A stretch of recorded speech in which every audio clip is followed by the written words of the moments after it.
So hey guys, welcome back to channel. तो जैसा कि आपको पता है, कॉमेडी के में बहुत कम दिन रह गए हैं। 14 तारीख को पेपर है आपका। तो आप अगर ये वीडियो देख रहे हो तो बस इस वीडियो को इसी मेन मोटिव से देखना कि लास्ट के 2-3 दिन में आपको कैसे पढ़ना है कॉमेडी के लिए, और एग्जाम टाइम में जो मेरे से गलतियां हुई वो गलतियां आपको रिपीट नहीं करनी है। इसलिए आप ये वीडियो देख रहे हो, बहुत ध्यान से इस वीडियो को देखना। बहुत छोटी सी वीडियो होगी जिसमें मैं आपको 2-3 पॉइंट्स में पूरा समराइज़ कर दूंगा कि 2-3 दिन जो लास्ट के एंड डेज है उसमें कैसे पढ़ना है, एग्जाम टाइम में क्या गलतियाँ आपको नहीं करनी है।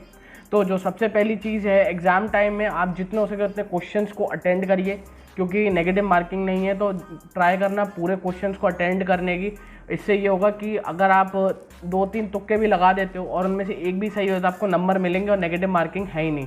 तो ये पहली चीज़ ध्यान रखना कि एक क्वेश्चन पे बिल्कुल स्टिक मत हो जाना। टाइम कम होगा, टाइम मैनेजमेंट भी करना है आपको वहाँ पे, और आपको पूरा पेपर भी कंप्लीट करना है। तो पूरा पेपर कंप्लीट करने पे ध्यान देना, जितने हो सके उतने क्वेश्चंस लगाना, और कोई भी क्वेश्चन छोड़ना मत। ये सबसे पहला पॉइंट है, क्योंकि अगर आप छोड़ देते हो क्वेश्चन तो वैसे ही आपको नंबर नहीं मिल रहे, बट आप लगा दोगे तो नंबर मिलने के चांसेस हैं। तो कोई भी क्वेश्चन छोड़ना नहीं। सेकंड पॉइंट आपका ये है कि पैनिक मत करना, क्योंकि एग्ज़ाम टाइम में मेरे से गलती हुई थी, मैं पैनिक हो गया था। क्योंकि मेरा टाइम मैनेजमेंट, जैसे मैंने सबसे पहले केमिस्ट्री अटेंड कर था, तो केमिस्ट्री में थोड़ा सा ज़्यादा टाइम ले लिया था, 20 से 30 मिनट एक्स्ट्रा हो गए थे मेरे। तो मेरा टाइम मैनेजमेंट थोड़ा सा लूज़ हो गया था उस टाइम पे, और एंड टाइम में मैं थोड़ा पैनिक हो गया था, बट बाद में मैंने कवर कर लिया। तो आपको पैनिक नहीं करना इनिशियली क्या होगा, आप जब एग्ज़ाम के लिए बैठोगे तो थोड़ा घबराहट सी होगी, क्योंकि आप टाइम मैच नहीं कर पाओगे। जेईई मेंस में जैसे अलग सा होता है कि आप एक क्वेश्चन को आराम से 2 या 3 मिनट देते हो, यहाँ पे आपको 1 मिनट से ज़्यादा देना ही नहीं है किसी क्वेश्चन को, 1 या 2 मिनट मैक्सिमम।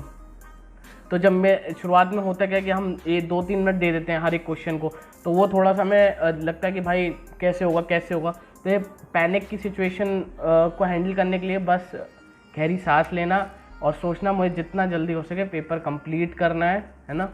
और ऐसा नहीं है कि आपको सारे ही क्वेश्चन आ रहे होंगे, नहीं, सारे क्वेश्चंस नहीं आ रहे होंगे। जितने आ रहे हैं उनको करो, और जो बाकी नहीं आ रहे उसमें कोई एक बिल्कुल होता है ना कि बिल्कुल तुक्का बिठा दो, बट वो भी देख कर कि कौन सा ऑप्शन है, एलिमिनेट कर दो ऑप्शंस को, फिर 2 में से किसी एक को लगाना है ना। तो पैनिक मत करना एग्ज़ाम टाइम में, ठीक है।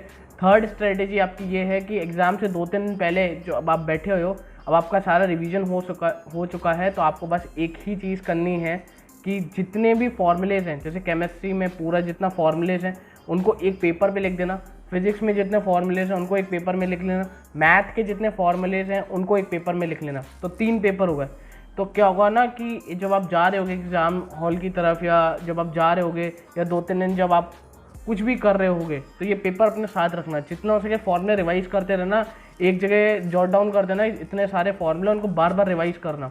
एंड दिन में यही करना, क्योंकि एग्ज़ाम टाइम में कई बार जब हम पैनिक हो जाते हैं, नर्वस हो जाते हैं, तो हम फार्मूलाज भूल जाते हैं। तो फार्मूलाज याद रखना, क्योंकि कॉमेडी के पेपर में डायरेक्ट फार्मूला क्वेश्चंस आते हैं। मतलब आपको क्वेश्चंस में इन्फॉर्मेशन दी होगी, सब दिया होगा, सिर्फ आपको फार्मूला पता होना चाहिए। तो कॉमेडी के पेपर में से फार्मूलाज अगर आपको आ रहे होंगे तो आप आराम से 10 से 20 क्वेश्चन निकाल लोगे, क्योंकि डायरेक्ट फार्मूला बेस्ड क्वेश्चन होते हैं। तो फार्मूलाज जरूर पढ़ के जाना, 2-3 लास्ट के बिल्कुल पेपर पे लिख लेना फार्मूलाज, और उनको पूरा पढ़ के चले जाना। जो हमारा 4th पॉइंट है वो टाइम मैनेजमेंट के ऊपर है, कि अगर आप टाइम मैनेजमेंट नहीं कर पाए पेपर के अंदर तो आपका पूरा पेपर बेकार हो जाएगा। तो टाइम मैनेजमेंट बहुत इंपॉर्टेंट है पेपर के अंदर।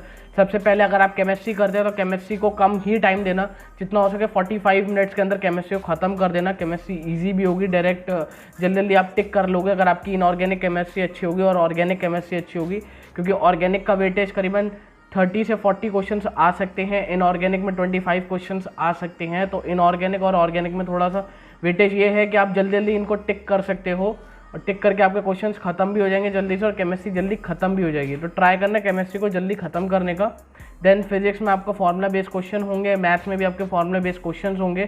तो मैथ्स और फिजिक्स थोड़ा सा ज़्यादा टाइम लेगा, क्योंकि कैलकुलेशन में आपको वहाँ पर थोड़ा टाइम लग सकता है।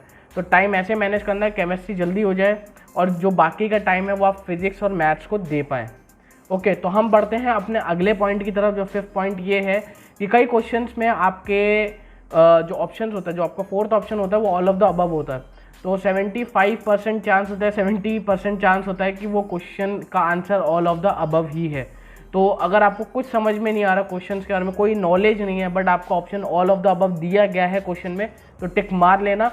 क्योंकि मोस्ट प्रोबेबली वो सही हो सकता है। अगर कोई क्वेश्चन है, 2-3 क्वेश्चन है जहाँ पे ऑल ऑफ द अबव दिया हुआ है और इन 2-3 क्वेश्चन में आपको कोई आइडिया नहीं लग रहा, उस टॉपिक से रिलेटेड आपने कुछ भी नहीं पढ़ा, तो आप 4th option all of the above मार लेना, क्योंकि इससे होगा क्या, चांसेस आपको नंबर मिल सकते हैं वहाँ पे।